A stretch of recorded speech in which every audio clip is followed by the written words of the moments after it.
Friends, secret lunch बॉक्समध्ये तुमचं सगळ्यांचं स्वागत आहे. आणि आज सिक्रेट लंच बॉक्समध्ये आज आपण बनवणार आहे घेवड्याच्या सुक्या भाजीची रेसिपी.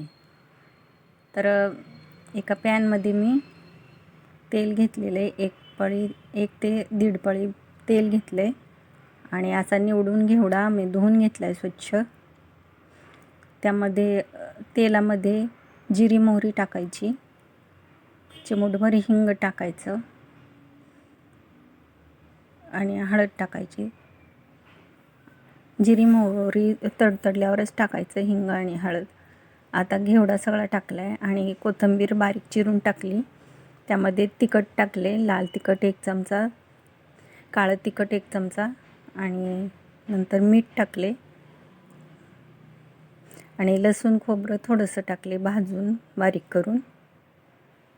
छान चव येते असं टाकल्यामुळं आणि अतिशय कमी साहित्यात खूप टेस्टी अशी घेवड्याची सुकी भाजी तयार होते.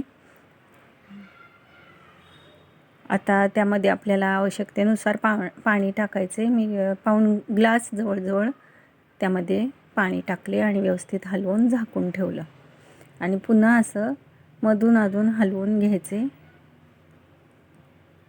आता पुन्हा झाकण ठेवून ते पाणी आटवून घ्यायचे व्यवस्थित.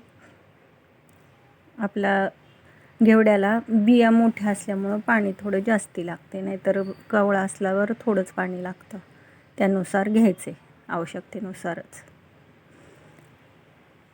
आता थोड्या वेळानंतर पाणी आपलं आटत आले का बघायचं. थोडं पाणी